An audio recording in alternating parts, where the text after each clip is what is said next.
मेरा पिता, तुम करते क्या हो? इस चैतन्य आत्मा, चैतन्य आत्मा है, चैतन्य हम सभी, लेकिन आत्मा का हमें कोई पता नहीं चलता। अगर चैतन्य ही आत्मा है तो हम सभी को पता चल जाना चाहिए। हम सब चैतन्य हैं, लेकिन चैतन्य आत्मा है, इसका क्या अर्थ होगा? पहला अर्थ, इस जगत में सिर्फ चैतन्य ही तुम्हारा अपना है। आत्मा का अर्थ होता है अपना, शेष सब पराया है। शेष कितना ही अपना लगे, पराया है। मित्र हो, परिजन हो, परिवार के लोग हो, धन हो, यश, पद, प्रतिष्ठा हो, बड़ा साम्राज्य हो, वह सब जिसे तुम कहते हो मेरा, वहां धोखा है, क्योंकि वो सभी मृत्यु तुमसे छीन लेगी। मृत्यु कसौटी है, कौन अपना है कौन पराया है। मृत्यु जिससे तुम्हें अलग कर दे वो पराया था, और मृत्यु तुम्हें जिससे अलग न कर पाए वो अपना था। आत्मा का अर्थ है जो अपना है। लेकिन जैसे ही हम सोचते हैं अपना, वैसा ही दूसरा प्रवेश कर जाता है। अपने का मतलब ही होता है कोई दूसरा जो अपना है।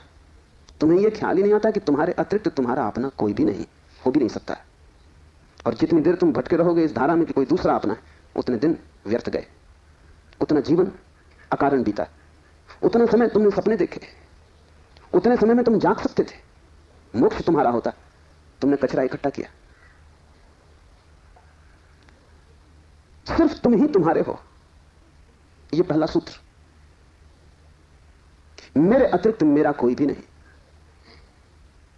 यह बड़ा क्रांतिकारी सूत्र है, बड़ा समाज विरोधी, क्योंकि समाज जीता इसी आधार पर है कि दूसरे अपने हैं, जाति के लोग अपने हैं, देश के लोग अपने हैं। मेरा देश, मेरी जाति, मेरा धर्म, मेरा परिवार, मेरे का सारा खेल है। समाज जीता है मेरी की धारणा पर। इसलिए धर्म समाज विरोधी तत्व है। धर्म समाज से छुटकारा है, दूसरे से छुटकारा है। और धर्म कहता है कि तुम्हारे अतिरिक्त तुम्हारा और कोई भी नहीं। ऊपर से देखने पर बड़ा स्वार्थी वचन मालूम पड़ेगा, क्योंकि ये तो ये बात हुई कि बस हम ही अपने हैं। तो तत्क्षण हमें लगता है ये तो स्वार्थ की बात है। ये स्वार्थ की बात नहीं। अगर ये तुम्हें ख्याल में आ जाए तो ही तुम्हारे जीवन में परार्थ और परमार्थ पैदा होगा, क्योंकि जो अभी आत्मा के भाव से ही नहीं भरा है उसके जीवन में कोई परार्थ और कोई परमार्थ नहीं हो सकता। तुम कहते हो दूसरों को मेरा, लेकिन मेरा कह के तुम करते क्या हो? मेरा कह के तुम उन्हें चूसते हो। मेरा तुम्हारा शोषण का हिस्सा है, फैलाव है। जिसको भी तुम मेरा कहते हो तुम उसे गुलाम बनाते हो, तुम उसे अपने परिग्रह में परिवर्तित कर देते हो। मेरी पत्नी, मेरा पति, मेरा बेटा, मेरा पिता, तुम करते क्या हो?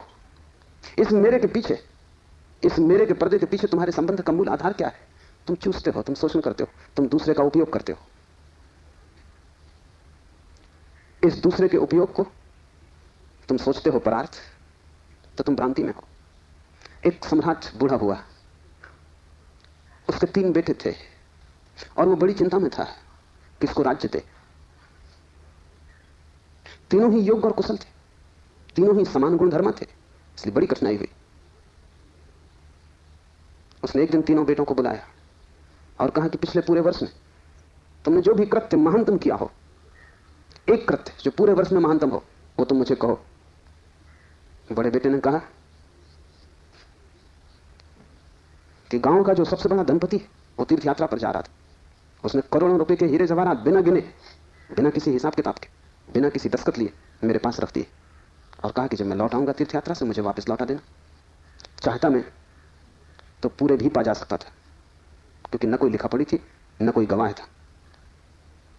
इतना भी न करता तो थोड़े बहुत बहुमूल्य हीरे में बचा लेता तो कोई कठिनाई न थी, क्योंकि उस आदमी ने ना तो गिने थे और ना कोई संख्या रखी थी। लेकिन मैंने सब जैसी की जैसी थैली वापस लौटा दी। पिता ने कहा तुमने भला किया, लेकिन मैं तुमसे पूछता हूं कि अगर तुमने कुछ रख लिए होते तो तुम्हें पश्चाताप, ग्लानि, अपराध का भाव पकड़ता या नहीं? उस बेटे ने कहा निश्चित पकड़ता। तो बाप ने कहा इसमें परोपकार कुछ भी ना हुआ, तुम सिर्फ अपने पश्चाताप, अपनी पीड़ा से बचने के लिए ये किए, इसमें परोपकार क्या हुआ? हीरे बचाते तो ग्लानि मन को पीड़ा देती, कांटे की तरह चुभती, उस कांटे से बचने के लिए तुमने हीरे वापस दिए। काम तुमने अच्छा किया, ठीक है, लेकिन परोपकार कुछ भी ना हुआ। उपकार तुमने अपना ही किया है। दूसरा बेटा थोड़ी चिंता में पड़ा और उसने कहा कि मैं राह के किनारे से गुजरता था और झील मैं सांझ के वक्त, जबकि वहां कोई भी न था, एक आदमी डूबने लगा। चाहता तो मैं अपने रास्ते चला जाता, सुना अनसुना कर देता, लेकिन मैंने तत्क्षण छलांग मारी, अपने जीवन को खतरे में डाला और उस आदमी को बाहर निकाला। बाप ने कहा तुमने ठीक किया, लेकिन अगर तुम चले जाते और ना निकालते तो क्या उस आदमी की मृत्यु सदा तुम्हारा पीछा न करती? तुम अनसुनी कर देते ऊपर से, लेकिन भीतर तो तुम सुन चुके थे उसकी चीत्कार आवाज कि बचाओ। क्या सदा सदा के लिए उसका प्रेत तुम्हारा पीछा न करता?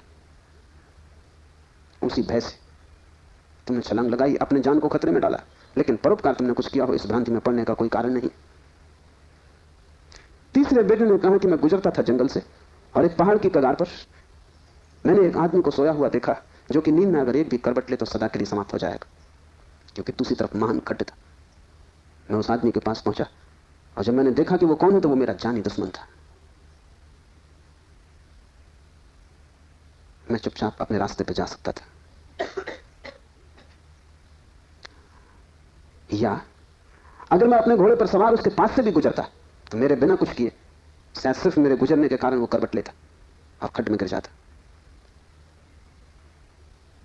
लेकिन मैं आहिस्ते से जमीन पर सरकता हुआ उसके पास पहुंचा कि कहीं मेरी आहट में वो गिर न जाए।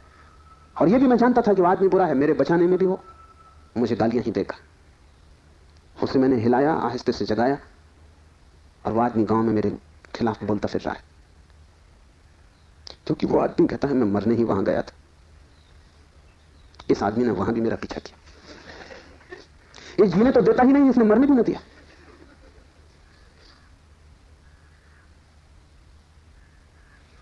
पिता ने कहा तुम दो से बेहतर हो, लेकिन परोपकार ये भी नहीं। क्यों? क्योंकि तुम अहंकार से फूले नहीं समा रहे हो कि तुमने कुछ बड़ा कार्य कर दिया। बोलते हो तो तुम्हारी आंखों की चमक और हो जाती, कहते हो तो तुम्हारा सीना फूल जाता है। और जिस कृत्य से अहंकार निर्मित होता हो वो परोपकार न रहा।